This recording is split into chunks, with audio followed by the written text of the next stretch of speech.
you for coming along. Arizona is home to the saguaro cactus. We've got a couple of them coming up on either side of us here.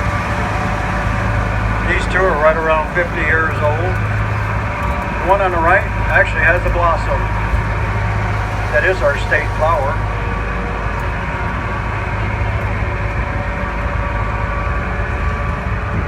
We'll have another saguaro coming up here on our left. This one here is right around 70 years old. Yeah, these are just youngsters.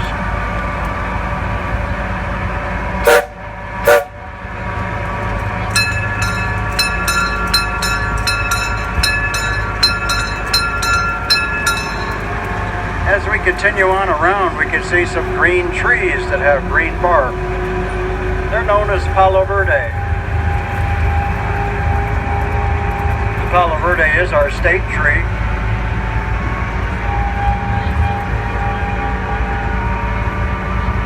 We got another saguaro coming up here on our left. This one's a little bit older, closer to 200 years old. Reason for all the arms, their root system is very fragile. They can't stand up, so they grow the arms to balance. Closer to the ground, we can see some Mickey Mouse ear looking cactus. They're known as prickly pear. The fruit for the prickly pear is really delicious. Makes great jelly, jam, and if you end up at the saloon tonight, you might get your prickly pear margarita. They are good. Coming up on either side of us, we got some fuzzy looking cactus. It's called cholla. Has a nickname, jumping cactus. No, it doesn't jump on you. The only one jumping is you if you get caught in it. One way to remove it, take something like this, put it between the needles, and pull the branch off of you. On our right, we're looking at Main Mountain. We're at the west end of the Superstition Mountain range. It's about 160,000 acres of wilderness. Wilderness meaning no mechanical devices in the mountains whatsoever. The only way to get in or out is walking, mule, or horseback. Goldfield, Arizona, 1895, population 1,500. Phoenix, 1,600. Mesa, a stage depot. They thought Goldfield might become the capital of Arizona. No, it didn't work. When the gold ran out, so did all the people. We became a ghost town right about 1910. The town as we see it today didn't look quite like this. There were a lot of tents around here. Miners, they were always on the move, trying to find another big strike somewhere, gold rush somewhere else, trying to find the mother lode. Never staying in one place for very long, especially if there was a thought of someplace that was better. Coming around the corner here, we get a really good view of Main Mountain.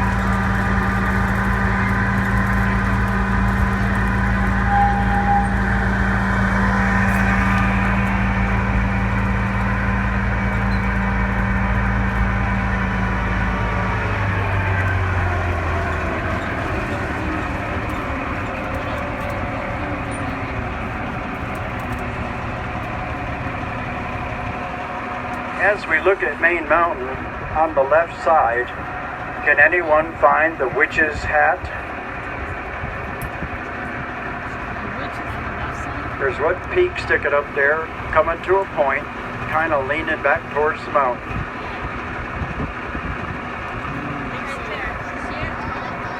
Now you guys found it. That's what we call a landmark. If we knew where most of the landmarks were in the 1800s, we could get around here pretty easy. Superstition Mountains, very interesting name. The Apaches lived here for hundreds of years. This mountain, they called it Thunder Mountain because their thunder gods lived here.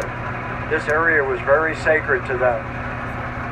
When the Army came in and started building Fort McDowell, they asked the Pima Indians if they would grow crops for them. They said, certainly. We will grow crops anywhere in this valley, but don't tell us to go into those mountains. The colonel says, why not? We can't go in there. Why can't you go in there? Because the thunder gods live there. If we go in those mountains, we're never coming back out. Man, you guys are superstitious. Here it is, Superstition Mountains. Right beside us, we've got a wooden framework called a head frame. Miners use that to get in and out of their mines. You see the ore bucket hanging below, hooked to that cable, running over to the winch, usually run by a little steam engine. You know, in the 1800s, those guys had a really tough time. Everything was by hand. Hammer and chisel, pick and shovel. Their only consolation was, if it's 115 degrees up here, it's 55 degrees in the mine. That's a constant. So, at least they had a chance to cool down once in a while. There is one working gold mine here in Arizona today. It's called the Wasp, and we're right beside it. It's this little ravine that's down here. 1897, they actually opened it up, but such very poor quality of gold, they shut down really quick. Some Canadian folks came down here about 10 years ago. They said, you know what, we're going to make a try at it.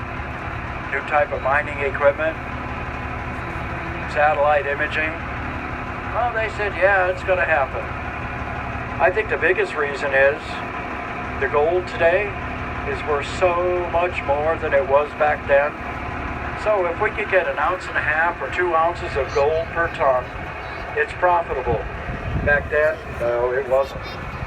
These guys are trying. They think there's another $5 million hiding down there somewhere. For their sake, I hope so.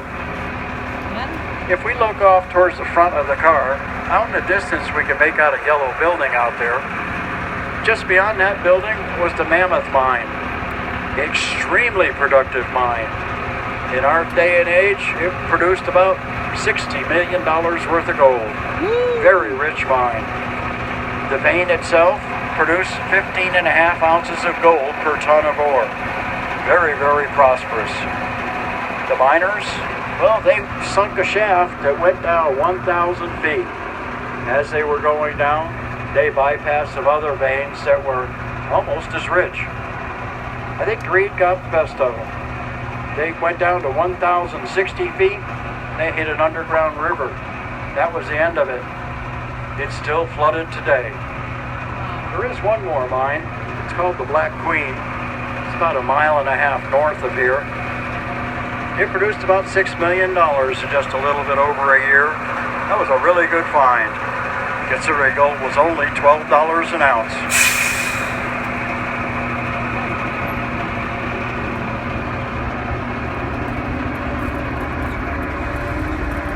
On our left, there's 3 engines sitting over here.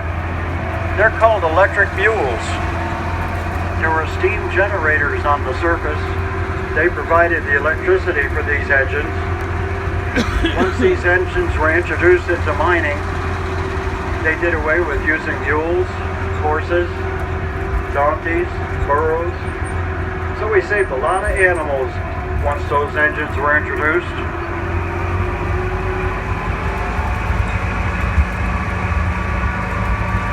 Those engines are what we call standard gauge. It's 56.5 inches between the rails. Amtrak still runs on that same system. The train we're on is called narrow gauge. 36 inches between the rails. Easier to get through tight mountain passes, really sharp switchbacks. The biggest thing, some of these mines are 35, 40 miles out into the wilderness. If we could get one of these little trains out there again, we wouldn't have to send horses or mules out to retrieve the gold. We're going underneath this trestle. There's 3 ore cars sitting up there. They dump off on the side into hoppers down here below. we can start crushing and processing the ore. On our right, behind that little Palo Verde over there, we'll see a mine entrance.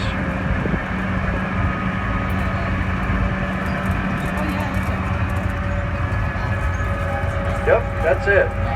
That thing is only 3 feet by 5 feet. Really, really tight quarters. Those miners, well, they made 50 cents a day. Just a little bit less than what I make. We're here in the Sonoran Desert, home to about 2,000 species of plants, 300 or 400 different types of animals, rattlesnakes, scorpions, tarantulas, lizards, all the real neat stuff. It's their time of year. It's starting to get warm up here. They're going to be coming out of hibernation. They're going to be moving around. So just keep a watchful eye. There's a hawk up there playing in the air currents. He also may have spotted something. Anyone ever hear of the Lost Dutchman gold mine? Well, he wasn't Dutch. He was German. His name was Jacob Waltz. The claim was the vein he found was 1.5 feet wide, 400 feet long on the surface of the ground. He never had to go underground for any of it. He would come out here for maybe a week, gather up some gold, go back into town for 4 or 5 months, have a good time, come back out whenever he needed more. Miners around here said, "You're stealing our gold." Nope, that didn't happen. Just as we have fingerprints on our hands, well, every gold mine has its own fingerprint. No ore body is the same as the next one. He never did steal anyone's gold. Legend has it, folks came out here, followed him, tried to find his claim. They never came home.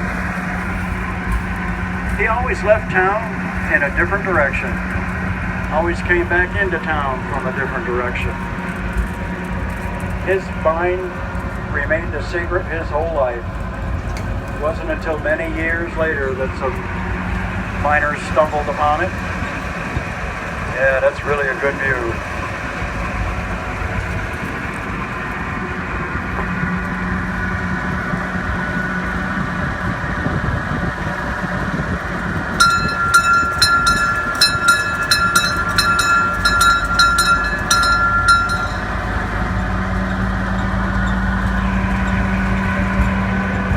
See a green building up there in town. That's the Goldfield Bordello. It's not in operation anymore. It's a museum filled with artifacts, memorabilia, antiques. Don't tell the girls they're antiques. They're not.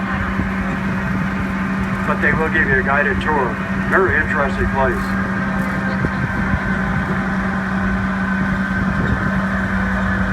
On either side of us, we can see some green bushes that have white flowers on them. They're called creosote. Indians called it medicine bush. Reason?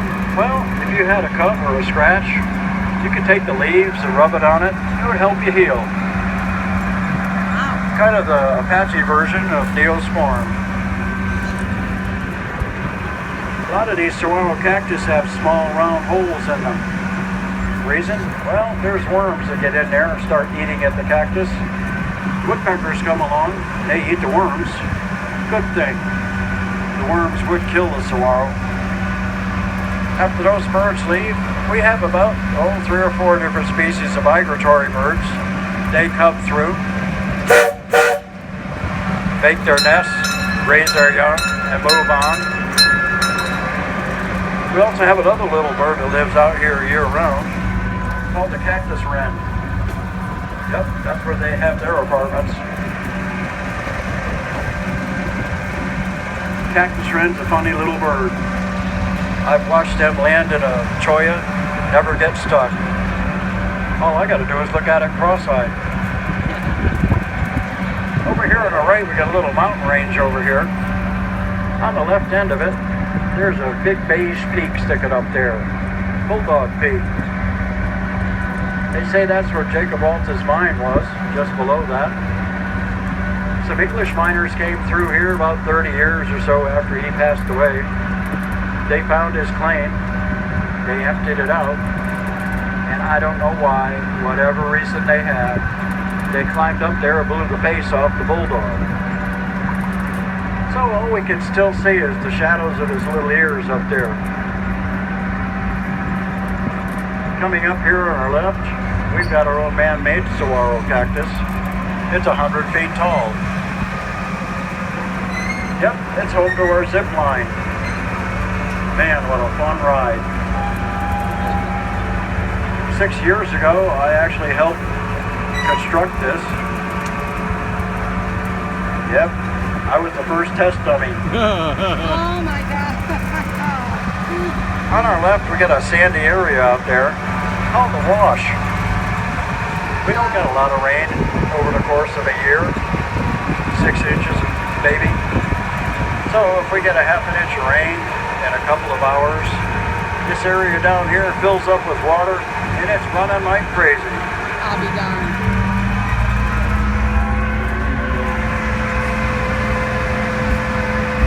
I moved here from Connecticut in 1973. I do know what snow looks like. I've shoveled my share. I've also seen snow on Main Mountain half a dozen times. It's really beautiful because I didn't have to shovel it. My brother still lives in Connecticut.